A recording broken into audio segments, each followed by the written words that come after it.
Estoy ahora grabando. ¿Quién tiene su Biblia? ¿Quién tiene su Biblia? No su teléfono.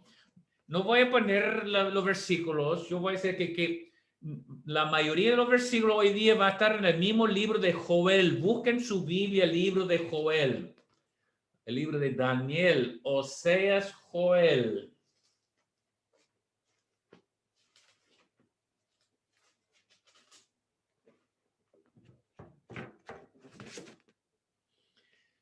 Ya, entonces, quizás es tiempo para hacer alguna cosa más en nuestra iglesia. ¿A quién le gustaría un programa de ayudarnos a memorizar quizás un versículo que no tiene memorizado, un versículo por semana? ¿Qué le parece si comenzamos un programa de un versículo para memorizar por semana? De tal manera que a fin del año, de un año, tenemos 50 versículos archivados en la cabeza. Como dice Salmo 119, tu palabra he guardado en mi corazón para no pecar contra ti. ¿Ok? O lámpara es a mis pies tu palabra y un lumbrero a mi camino. Mucha promesa de que estamos atesorando. ¿A quién le cuesta memorizar un versículo? ¿A quién le cuesta comer? Ok, vamos a empezar con el primero ahora. Jesús lloró. ¿Quién puede memorizar ese versículo? Jesús lloró. ¿Ya? Así que todo junto. 1, 2, 3. Jesús lloró. Ya Jesús tenemos lloró. uno memorizado, 51 que queda, ¿ya? Entonces, nos vamos a tener alguno un poco más contundente, ¿cierto? Para que nosotros podamos estar aprendiendo.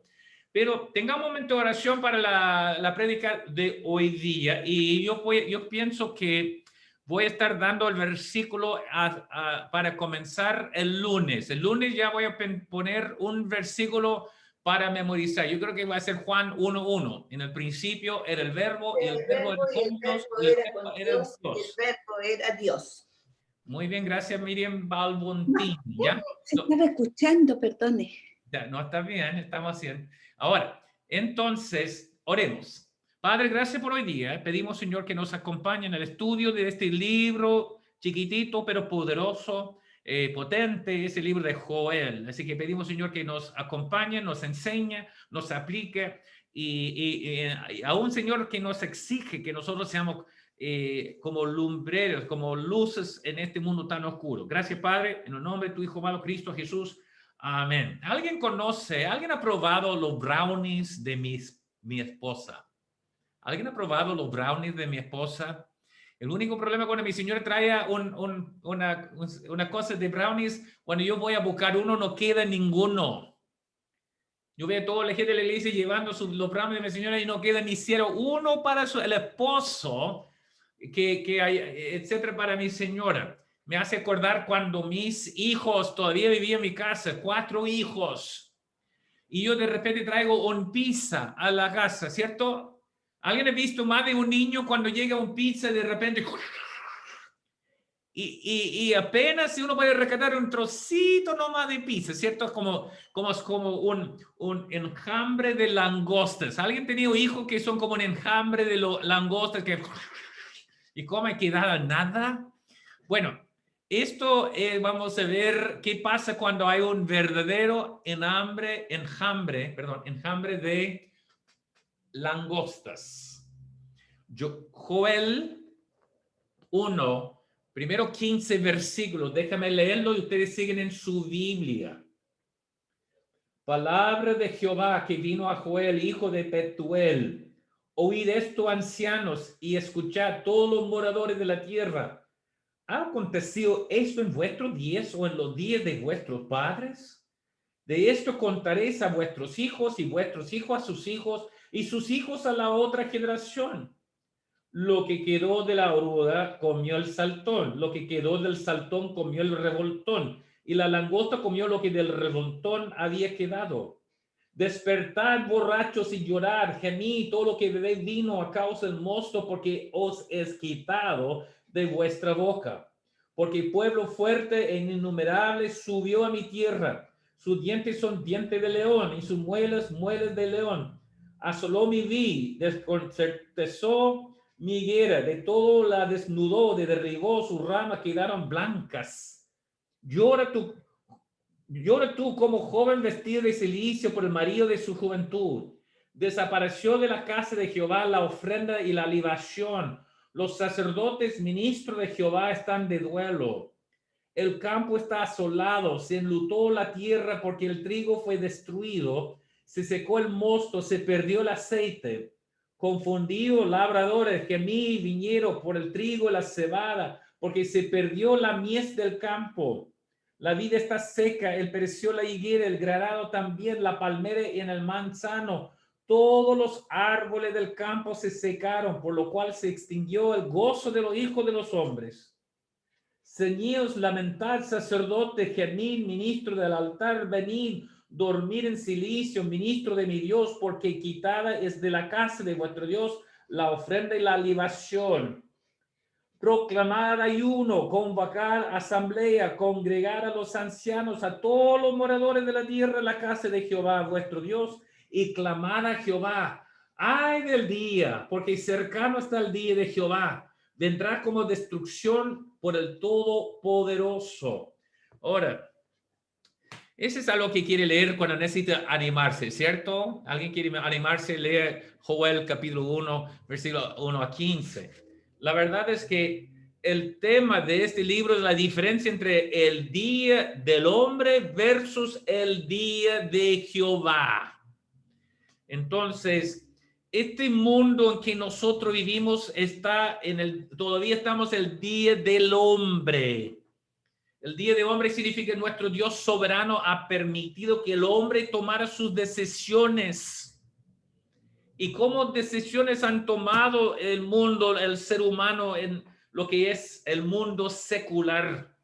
El humanismo secular es el hombre tratando de resolver sus propios problemas.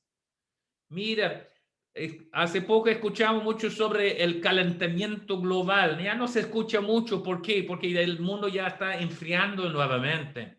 Pero por un tiempo nada más que escuchaba, el mundo va a terminar ese calentamiento global, y el mundo pensaba la causa era del ser humano. Yo digo, nada que ver, el ser humano es insignificante para producir calentamiento global. Es algo por el acercamiento del planeta Tierra al Sol, pero todo bajo la soberanía de Dios. Qué creído es el hombre en sí mismo. Y hablamos de esto, por ejemplo, que las decisiones del ser humano tratando de solucionar todos sus problemas. ¿Cuántos de ustedes han escuchado de COVID? ¿Cuántos han escuchado de la pandemia? Las autoridades del mundo están tratando de solucionar el problema con el hombre. ¿Cuántas veces escuchamos los gobernadores diciendo que todo ponemos de acuerdo de orar y pedir a nuestro santo Dios? ¿Ha escuchado los gobernadores hablando de buscar a santo Dios para buscar una solución? No, solamente está echando la culpa a Dios cuando las cosas andan mal, pero nunca por un momento va a parar a decir, santo Dios, por favor, arrepentimos y pedimos que tú puedes interceder en nuestro favor. El mundo busca soluciones en sí mismo, el hombre, no en Dios. Yo vi esto cuando tuvimos un pequeño temblorcito el otro día de 8,2. ¿Alguien se acuerda del temblorcito que tuvimos 8,2, cierto? Yo esperaba que la iglesia se llenaba el domingo siguiente, ¿cierto? Toda la gente, ay de mí, yo voy. No, ¿sabe lo que escuché? La gente se pusieron más duros. Dios es malo, mire lo que hizo. El mundo está en el día del hombre, buscando las soluciones del hombre, echando la culpa a Dios. Entonces estamos el día del hombre porque el Dios soberano permite que el hombre haga sus decisiones. Y el mundo paga consecuencias porque el mundo no se está mejorando, está empeorando bajo el liderazgo del ser humano. Entonces, ese es el libro de Joel, que está dirigido hacia Israel. El libro es uno de 12 libros, que es los libros, se llama el libro de los 12. Esos son 12 profetas menores. Joel significa Jehová es Dios. Joel significa Jehová es Dios. Es el mismo nombre Elías. Elías también significa Dios es Jehová. Así que es al revés, pero lo mismo. Entonces, no se sabe mucho del autor, no vamos a dedicar tiempo para ese estudio para los teólogos, pero normalmente vemos que está destacando la soberanía de Dios sobre las naciones, que la venida del día de Jehová, y resulta que con todo esto no se ve la iglesia en este libro como mayormente en el Antiguo Testamento. La iglesia es un paréntesis que se salta, por eso va a llegar a hablar sobre los tiempos de Israel, después va a llegar a la tribulación, el reino milenio, sin hablar de esa historia de nosotros, de la iglesia. Ese es algo notorio en todo el Antiguo Testamento. El tema principal es Día de Jehová y la palabra clave es proclamada. Mira, dice en capítulo 1, versículo 14, proclamad ayuno, convocad asamblea, congregad los ancianos. Capítulo 2, versículo 15, tocad trompeta en Sión, proclamad ayuno, convocad asamblea. Capítulo 3, versículo 9, proclamad esto entre las naciones, proclamad guerra, despertad los valientes, acérquense.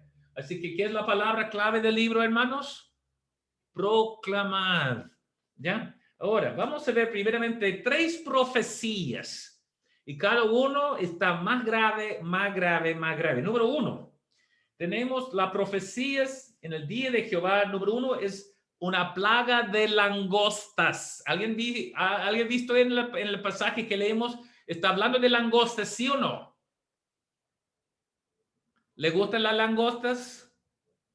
No tenemos muchas langostas acá. A mí me gusta langosta del mar, por si acaso, pero ese es otro tema, ¿ya? Entonces, ahí vamos a hablar de las langostas, el insecto, ¿cierto?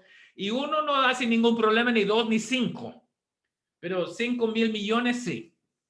Y eso es lo que está pasando, un enjambre, digamos, una plaga. Y eso es algo ya sucedió cuando Joel escribió. Israel ya sabía lo que había sucedido, la destrucción completa de toda la vegetación. Y hay cuatro palabras aquí. Mira, dice, algunos piensan que son 4 niveles de desarrollo de la langosta, pero en cierta forma no, es solamente 4 sinónimos hablando sobre, hay 4 olas de estos insectos que están atacando. Uno, después llegó otro, después llegó 4. Y dice, nuevamente dice, oh, no estoy cerca. Dice, versículo 4, lo que quedó de la oruga, número 1, comió el saltón, número 2, después el revoltón, número 3, la langosta, número 4. 4, entonces, algunos piensan que es un desarrollo del madurez del insecto, otro dice que no nada más son sinónimos de que este bicho, ese insecto que puede aún hacer toda la torre, el cielo se pone negra, se bloquea la luz del sol. Ellos se ve que en ese cosa, el sonido como si fuese como helicópteros llegando tan fuerte, el sonido de ellos, etcétera, como cuando uno está prendiendo fuego a ramas secas, ¿cierto? Ese sonido así, todo eso es algo que aún un ser humano mirando ese plaga y llegando es como para asustar al hombre más valiente. Entonces con esto también vemos que es como pirañas. ¿Alguien sabe lo que es una piraña? Ok. Piense como alguien ha visto una película de pirañas. Son tan fome, ¿no? Tan fome ese de pirañas, sí. Pero lo que pasa con la piraña están en Brasil, si no me equivoco, ¿no? Mayormente en Brasil está la piraña, ¿cierto? Y ellos llegan a un cuerpo y llega hasta nada más los huesitos, ¿cierto? Y estas langostas son como pirañas para la vegetación. Está comiendo todo, dejando todo blanco en una rama, pero nada de verde, nada para comer. Y está afectando 4 personas diferentes. Habla de los borrachos. ¿Por qué dice que llorar borrachos? Porque ellos ya no hay para hacer el vino, el mosto, nada quedó. También hablando de la gente, no hay como cosas para que puede disfrutar la juventud y las bodas, etcétera. También está hablando al final de que hasta que los sacerdotes están sufriendo porque no hay ni siquiera para ofrecer un sacrificio a Dios. Es decir, que dice que es como Edén adelante y el desierto atrás. Está eliminando todo. Entonces, nosotros sabemos esto, que en Deuteronomio versículo 28. Busca Deuteronomio 28, versículo 38, la promesa de Dios a los judíos y ellos dejaron.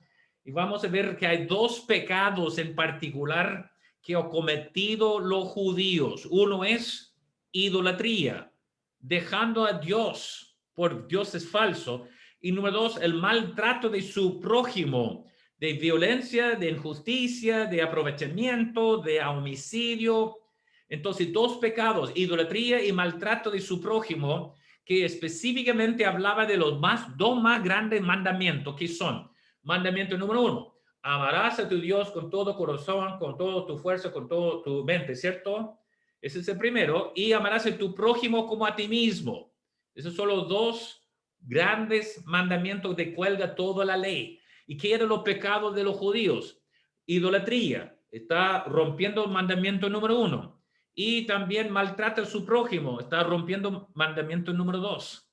Y mira lo que dice Dios en Deuteronomio 28, versículo 38. Sacarás mucha semilla al campo y recogerás poco, porque la langosta lo consumirá.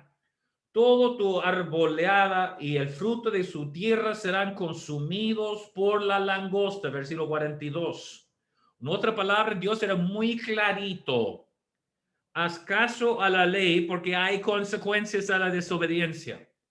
¿Cuánto piensa que hay consecuencias por desobedecer a Dios? Hay consecuencias por desobedecer a Dios, ¿cierto? Dios clarito, pero clarito el Antiguo Testamento, obedecerme o si no hay consecuencias. ¿Qué es el problema con nuestra sociedad? Amenaza y no cumple. Hijo, no haga esto o este va a pasar.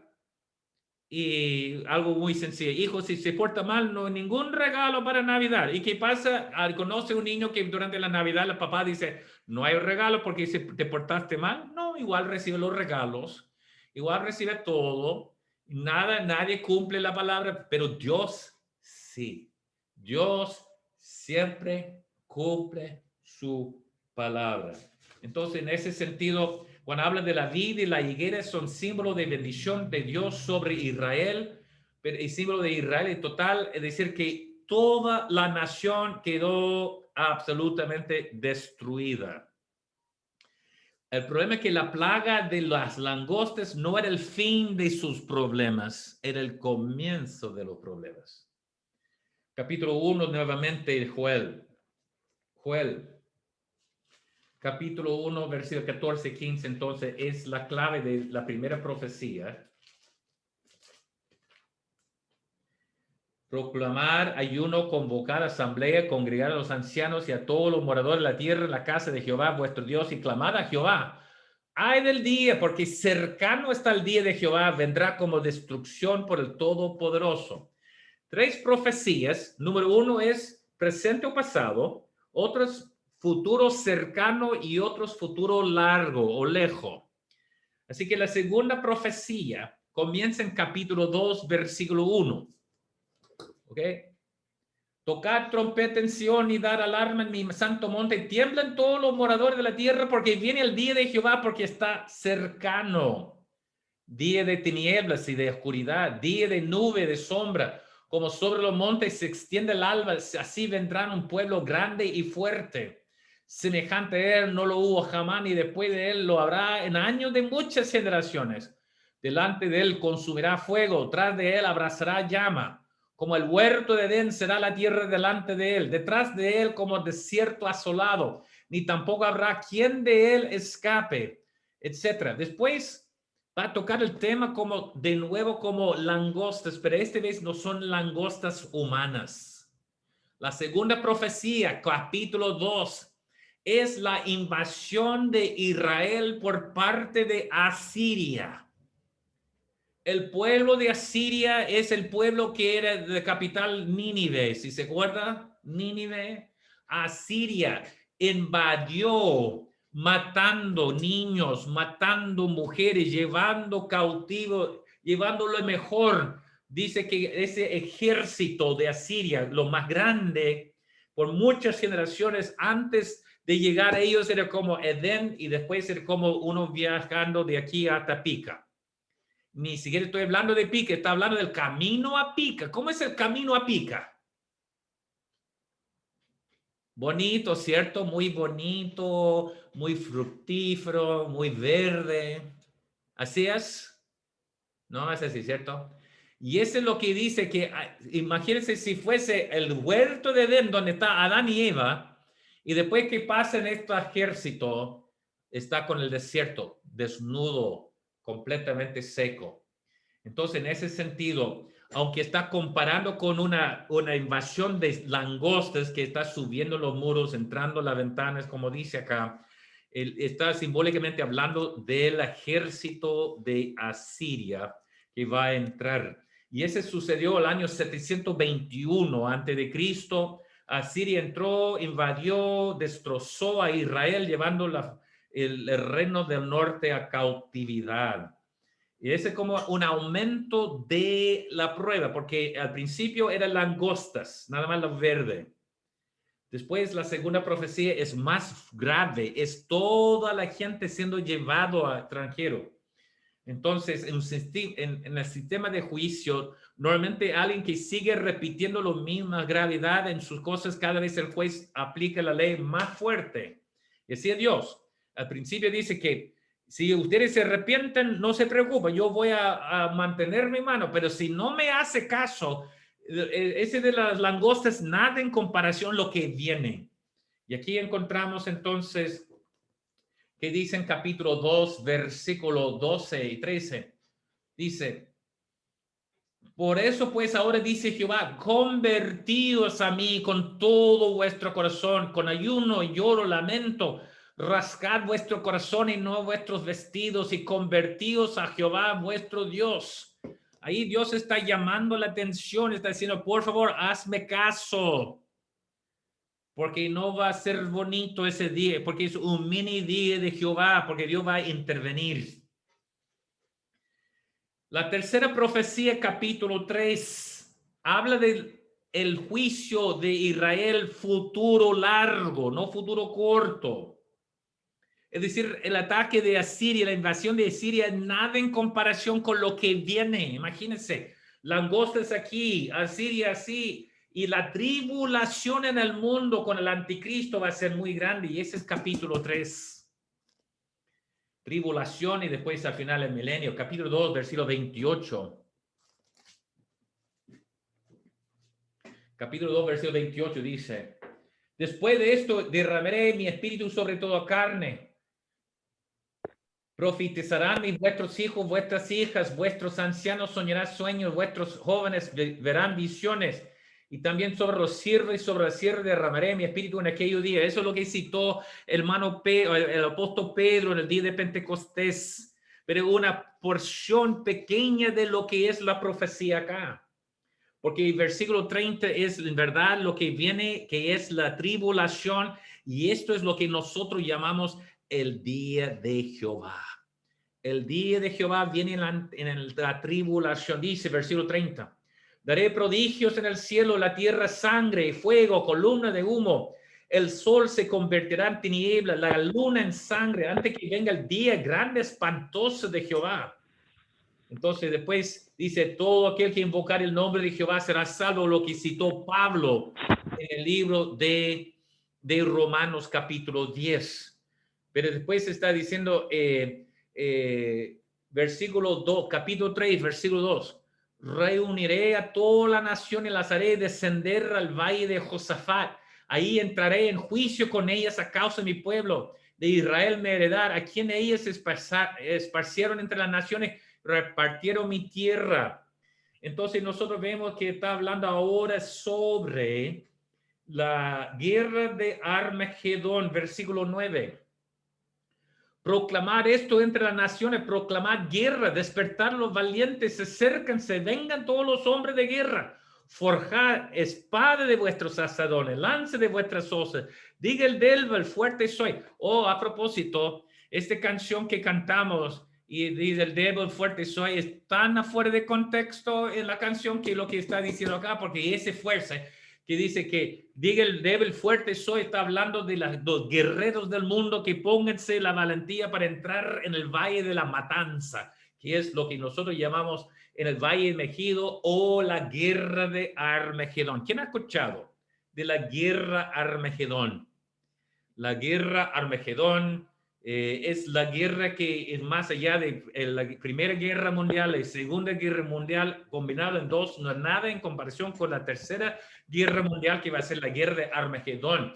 Miren lo que dice Dios de ellos y dice, versículo 11, juntaos, venid, naciones todos de alrededor, congregaos, haz venir allí, oh Jehová, tus fuertes, despiértense las naciones, suban al valle de Josafat, porque allí me sentaré para juzgar a todas las naciones de alrededor.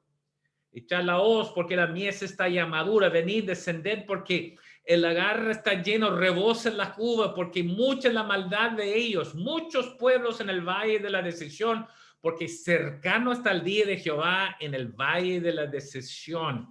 Eso es algo para asustar si hubiéramos nosotros estando.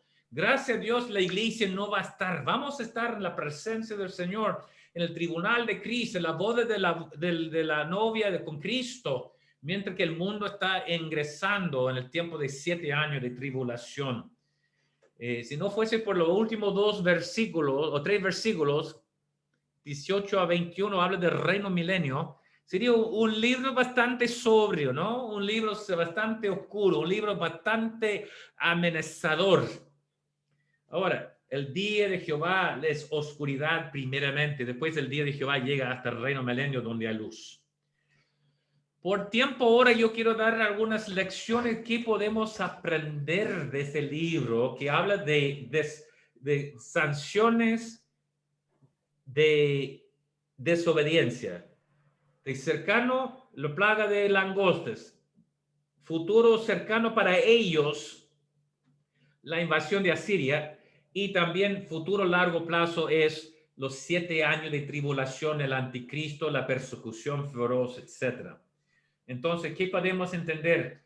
Nuestro Dios siempre tiene la última palabra. Nuestro Dios siempre tiene la última palabra. No piense por un momento que la paciencia de Dios es indiferencia. Yo conocí a alguien en Estados Unidos y su dicho fue cuando él no tomó acción muy rápido, dijo, no estoy dando suficiente cuerda para que se cuelgue.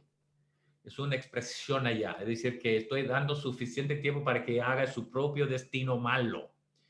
¿Ok? En vez de sancionar el tiro. Y Dios es paciente, no queriendo que ninguno perezca. Se dice, por ejemplo, en el libro de 2 de Pedro 3, versículo 9, el Señor no retarda su promesa según alguno la tiene por tardanza, sino que es paciente para con nosotros, no queriendo que ninguno perezca, sino que todos procedan al arrepentimiento.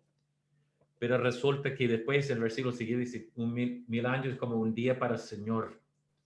Pero Dios va a traer el mundo a juicio.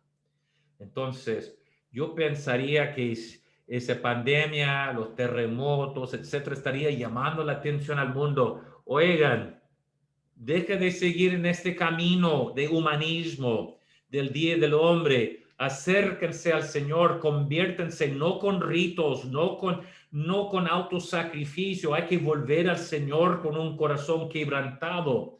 Volviendo, dice Joel capítulo 2, de nuevo dice, por eso pues ahora dice Jehová, convertíos a mí con todo vuestro corazón, con ayuno, lloro y lamento. Rascad vuestro corazón interno, no vuestros vestidos, y convertís a Jehová vuestro. ¿Por qué?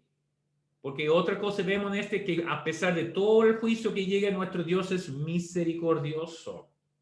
Dice, porque misericordioso, versículo 13, capítulo 2, porque misericordioso es clemente, tardo para la ira, grande en misericordia, que se duele del castigo. Quién sabe si volverá y se arrepentirá y dejará bendición tras de él, etcétera. Ese fue el profeta fue mandado para amanecer, a advertir a la gente, párense, proclamar esto, ayuno, arrepentimiento, perdón. Hay que ser humilde volviendo al Señor. Dios está llamando la atención, pero con la idea de que la gente vuelva.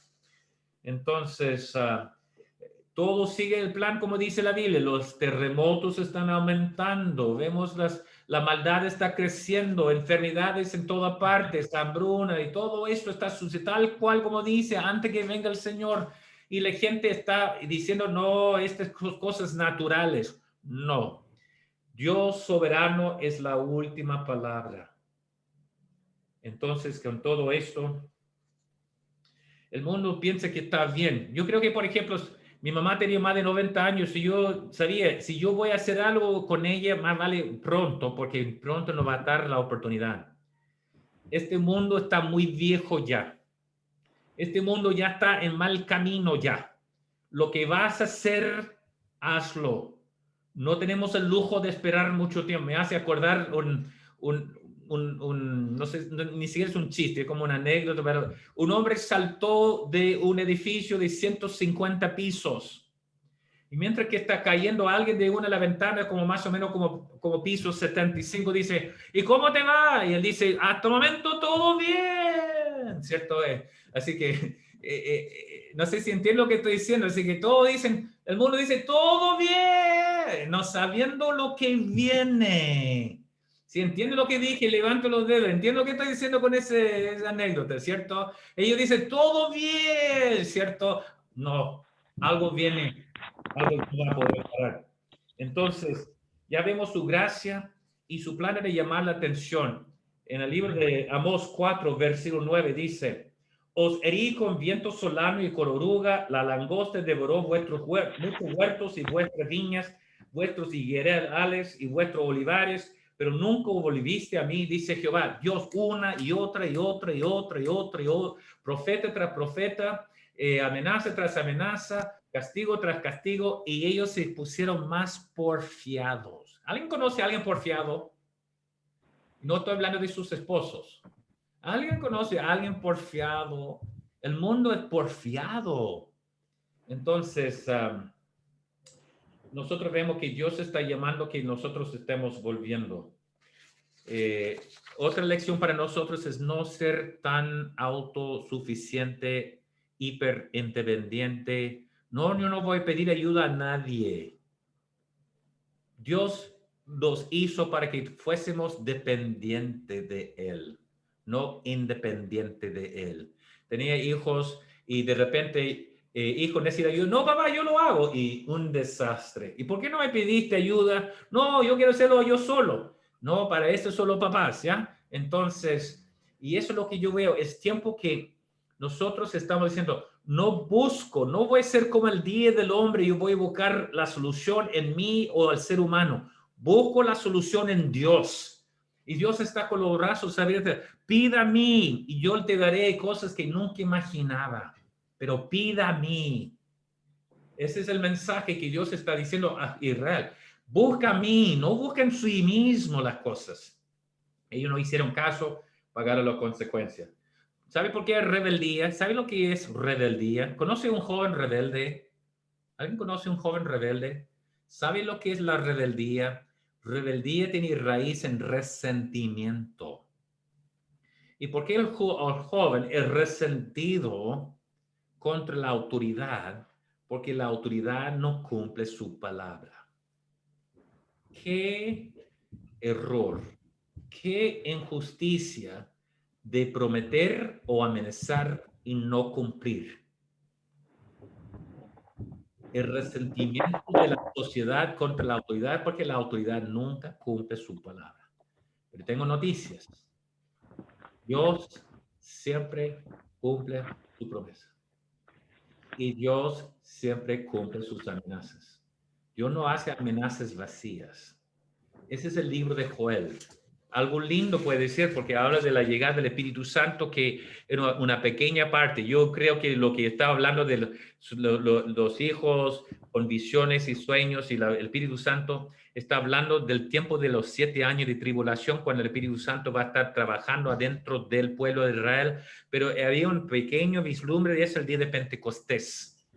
Pero ese fue para los judíos. Para nosotros es tiempo de decir que yo anhelo el día de Jehová porque yo quiero que Dios ya intervenga en nuestro mundo. ¿Quién quiere que Dios intervenga en nuestro mundo? Ahora, por lo menos puede intervenir en nuestros hogares, nuestros matrimonios, en nuestra vida. Ya es tiempo para terminar. Allí, si alguien quiere los apuntes, avísame, yo puedo mandar algunas más cosas en los apuntes, pero el mensaje del libro es proclamar. Nosotros tenemos el mensaje, proclamar al mundo que Dios es real, que Él viene y más vale que ellos están haciendo caso antes que ya está en piso 75, antes que llegue a piso 0. ¿Ya? Entonces, tengamos un momento de oración. Padre amado, gracias por hoy día, por el pequeño libro de Joel. Ayúdanos a entender de la soberanía tuya, Señor, que tú siempre tienes la última palabra, que tu paciencia no es indiferencia, que tú está aún interesado específicamente a nosotros, tu iglesia, pero ayúdanos, Señor, ser agentes, instrumentos de tus manos para proclamar tu mensaje, como dice, proclamar. Queremos proclamar tu mensaje a todos antes que sea tarde.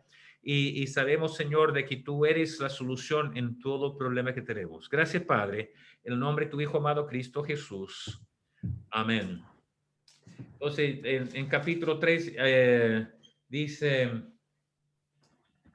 versículo 18 versículo 18, capítulo 3 dice, sucederá en aquel tiempo que los montes destilarán mosto y los collados fluirán leche y por todos los arroyos de Judá correrán aguas y saldrá una fuente de la casa de Jehová y regará el valle de Sittim. Esto es el reino milenio. Y eso vamos a seguir mirando los otros profetas menores.